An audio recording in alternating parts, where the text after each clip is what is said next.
Jacquesville, la voie principale qui mène à Toukouzou aux Alem était, vous le savez, impraticable. Après le lancement des travaux de reprofilage, vous verrez, l'espoir renaît chez les usagers. Pour le dossier du dimanche, l'on s'intéressera à la compagnie Ivoire Marionnette, une troupe qui se bat pour que le théâtre de marionnettes soit incontournable en Côte d'Ivoire.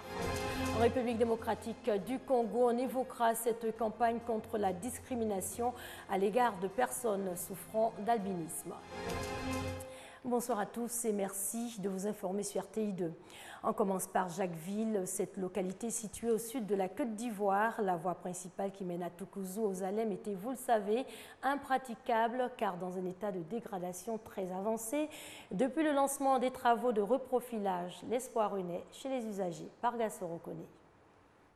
Un caterpillar en plein travail, des camions bennes transportant du sable. Nous sommes sur la voie principale Jacquesville-Toukouzou aux Alem. Cette voie, longue de plus de 60 km, est en train d'être reprofilée. Une action du président de la République, Alassane Ouattara, soucieux du bien-être des habitants de cette localité. Le reprofilage du tronçon Jacquesville-Toukouzou aux Alem, un véritable soulagement pour les usagers. La route, ça nous fatiguait beaucoup. Avant, tu fais des tours. En tout cas, il faut faire au moins une semaine d'abord. Il faut réparer la voiture. Mais aujourd'hui, on arrive à aller dans les coins où la route est arrivée. Librement, on retourne sans problème. En tout cas, on arrive à travailler. Soulagement pour les automobilistes, mais aussi pour les populations des villages bénéficiaires de ce reprofilage. Nous pensons que pour le moment, la route est praticable par rapport à les années 2000. Automobilistes et populations du département de Jacquesville saluent cette action du chef de l'État. À l'époque, emprunter cette voie, c'est un parcours d'un grand combattant. Mais aujourd'hui, avec ce reprofilage, vraiment, nous disons merci au gouvernement, merci au président de la République. En tout cas, on remercie très bien le président de la République pour ce qu'il fait, qu'il continue. En tout cas, on est très content de lui. Si pour se rendre de Jacquesville à Toukouzou aux Alem, les usagers mettaient environ 6 heures, désormais, selon eux, 2 heures suffiront pour y arriver.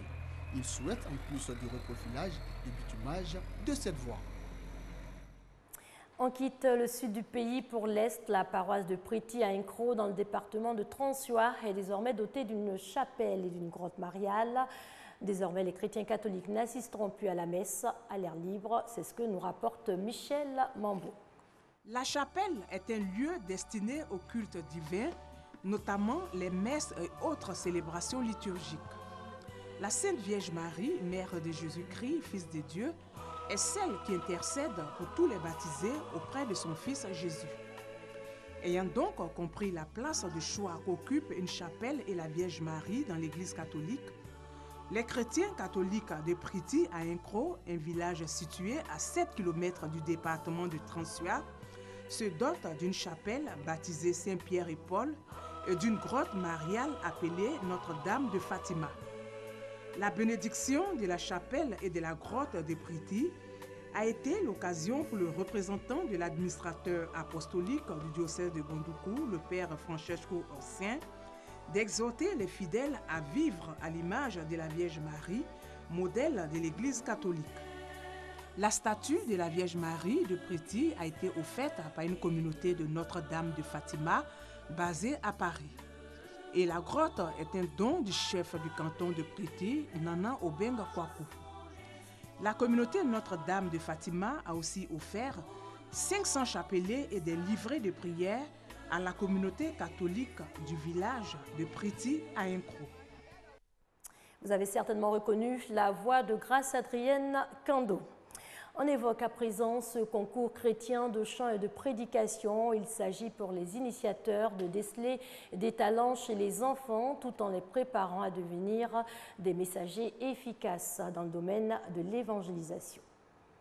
Permettre aux enfants de 5 à 12 ans de passer de bonnes vacances, c'est le sens du concours des chants chrétiens et de prédication dénommé « La voix des enfants du roi David ».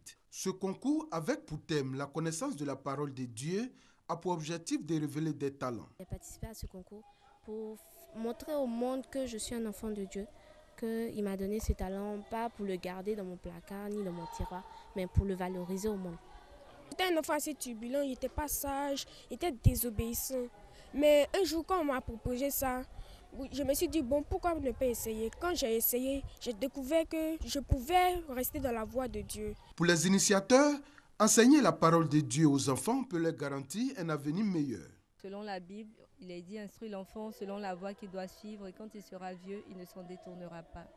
Alors nous essayons d'inculquer de bonnes valeurs aux enfants pour un avenir meilleur. Plus d'une cinquantaine d'enfants issus de plusieurs églises prennent part à ce concours. En plus des récompenses, les gagnants vont intégrer des groupes musicaux qui chantent la gloire de l'Éternel.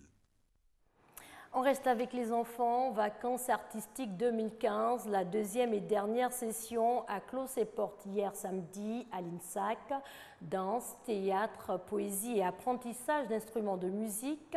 Ces ateliers de vacances auront permis aux enfants de 0 à 16 ans de passer des vacances saines. Christiane Da et Franck Quadio. Dernier réglage, répétition, concentration dans les loges avant de monter sur scène, avant-goût d'un véritable spectacle. Nous sommes à la cérémonie de clôture de vacances artistiques, une initiative de l'organisation Horizon Culture. Elle est à sa 5e édition. Notre objectif, c'est de permettre aux enfants d'entrer vraiment dans leur culture. Il faut que nos enfants sachent ce que nous faisons dans le profond de nous-mêmes. C'est pour ça que nous voulons même les amener dans les villages les années à venir pour aller découvrir le patrimoine même. Une expérience jugée enrichissante par les enfants. On a fait danse classique, on a fait théâtre, on a fait karaté et puis on a fait danse moderne. Je me suis bien amusée, super. De la danse, du théâtre, de la poésie, des démonstrations de karaté et de techniques de self-défense, les parents tout simplement émerveillés. Très bonne prestation et ça m'a permis même de découvrir des aptitudes que mon fils avait, que je ne savais pas. Et c'est vraiment avec aucun regret que je l'ai inscrit. Vacances artistiques durent 1 mois et reçoit les enfants âgés de 3 à 16 ans. 1995-2015, 20 ans que le groupe Zouglou Espoir 2000 est présent sur la scène musicale ivoirienne. Une carrière marquée par 6 albums.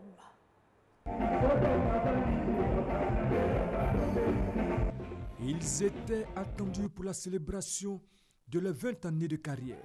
Et ils ont assuré le spectacle pour leurs nombreux fans au Palais de la Culture de Treichville.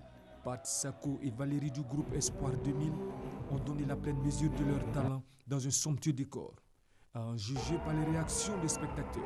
C'est un de mes plus grands concerts auxquels je participe, donc je suis très content, j'ai même des larmes à côté, donc je suis très content. Je n'étais pas née depuis les gars chantaient et je suis venue trouver la musique, j'adore. Les titres étaient repris en chœur par le nombreux public à la satisfaction des artistes eux-mêmes. On est vraiment content que ce soit bien passé. On veut dire merci à Dieu et surtout aussi merci à tous ceux-là qui ont effectué le déplacement. C'est vrai que 20 ans de carrière, c'est beaucoup. On a connu beaucoup d'embûches, aussi beaucoup de bonheur. Et c'est grâce à ceux-là que nous sommes encore là aujourd'hui. Donc on voulait vraiment leur dire merci. Espoir 2000, c'est aujourd'hui 20 années de carrière couronnée de succès. Pendant toute la période de crise que la Côte d'Ivoire a connue, ils ont quand même su nous tenir dans la joie. Et il était assez important pour moi de venir les soutenir. Je suis moi-même un grand fan. Aujourd'hui, le chef de l'État appelle à l'urénaissance de la Côte d'Ivoire. Le président a besoin d'eux, le président a besoin de la jeunesse ivoirienne. Bravo à Espoir 2000, bravo à Pat Sako et Valérie. Le concert anniversaire du groupe Espoir 2000 au Palais de la Culture annonce une tournée nationale et internationale dans les semaines à venir.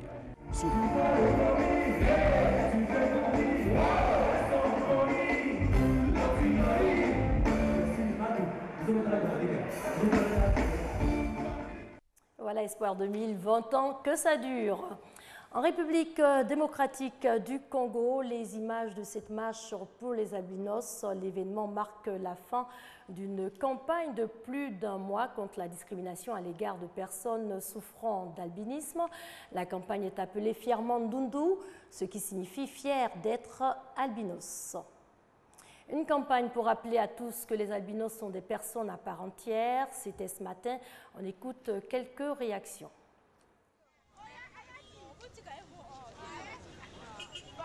J'ai le même sang que les albinos. C'est rouge. Bon, c'est question de solidarité. Voilà, il y a la stigmatisation autour des personnes vivant avec albinisme. Ils sont marginalisés, ils sont écartés de la société. Et personnellement, je trouve que c'est injuste. C'est des hommes comme nous, on peut se marier aussi avec, pourquoi pas. On peut avoir aussi un enfant albinos.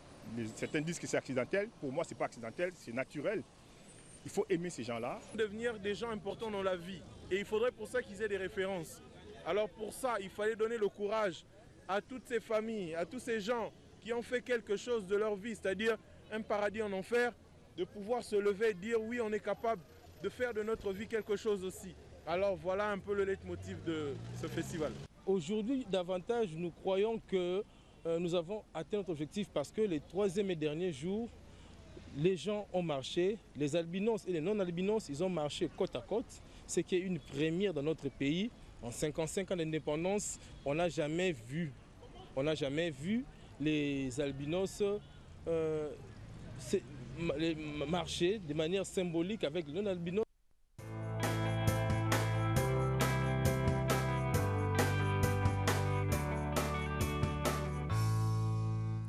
Place au dossier du dimanche et c'est un focus ce soir sur la compagnie Ivoire Marionnette, une troupe spécialisée dans le théâtre de marionnettes.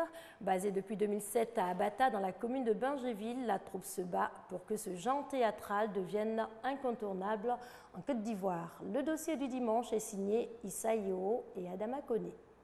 Abata, commune de Bingéville. Ici, à la compagnie Ivoire, on ne fabrique que des marionnettes. La marionnette, c'est la synthèse de tous les arts. Les petites marionnettes, elles sont faites à base de mousse.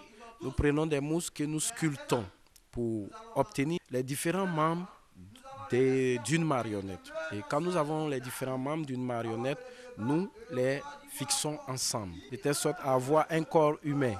Et après avoir soudé les différents membres, nous faisons appel à un couturier, un styliste. Depuis 2007, le fondateur de la compagnie Ivoire Marionnette a formé de nombreux adeptes de cet art, qui demandent de l'ingéniosité, mais aussi l'effort d'autres corps de métier. L'exemple avec ce styliste. Nous marquons la différence à travers aussi les habits de nos marionnettes. Parce qu'on voit les humains qui s'habillent, les gens voient que c'est bien, tel type il est bien habillé, telle femme elle est bien habillée. Et nous aussi, on aimerait aussi qu'on parle comme ça aussi sur nos marionnettes. Les marionnettes ont plusieurs formes. Il y a les marionnettes géantes, les marionnettes à fil, les marionnettes à tige, les mascottes. Ces marionnettes sont utilisées en fonction du type de spectacle à offrir.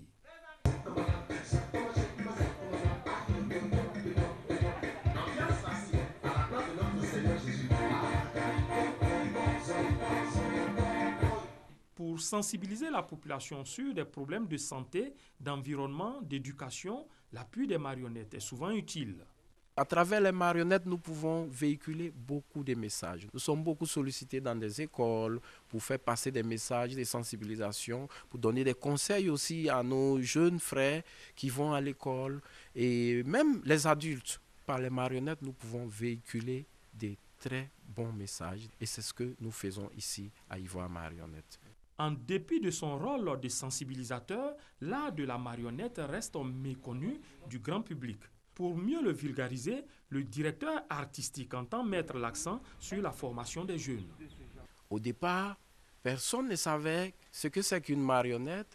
Après l'avènement de la médaille, on a vu que nous sommes beaucoup sollicités. Nous sommes maintenant écoutés. Nous avons des distinctions de l'État. Donc, ça fait qu'on s'est dit quoi, il faut changer de comportement. À travers les actions aussi de la compagnie Ivoire Marionnette, beaucoup de jeunes commencent à s'intéresser à l'art de la marionnette. Beaucoup de jeunes veulent se former. Et nous avons décidé de mettre une académie de la marionnette sur pied en Côte d'Ivoire pour vraiment perpétuer cet art. La pratique de l'art de la marionnette n'est pas exclusivement liée aux hommes. À la compagnie Ivoire Marionnette, les femmes jouent pleinement leur partition. En tant que femme, être dans la marionnette, moi, ça me plaît beaucoup parce que quand souvent on porte les marionnettes, là, les gens disent, oh, souvent on me dit, oh, monsieur est poussé ici, pourtant c'est une femme qui est dedans parce qu'ils ne peuvent pas s'imaginer qu'une femme peut être dans la marionnette. Donc quand on sort, waouh, il y a une femme, moi, ça me fait plaisir. Aujourd'hui, à force de travail, la compagnie Ivoire Marionnette a glané plusieurs distinctions, à savoir la médaille d'or au 7e jeu de la francophonie à Nice, le 2e prix ASCAD 2015 et bien d'autres trophées. La grande ambition de la compagnie Ivoire Marionnette est de créer dans les mois à venir un festival de marionnettes à Abidjan. Une ambition qui vise à faire de la Côte d'Ivoire la plaque tournante de cet art en Afrique. Sinon, si mon papa voit ça, il ne sera pas content de moi. Je me dépêche. Voilà qui met un terme à cette édition dominicale. Excellente soirée sur les antennes de l'RTI, la marque du service public.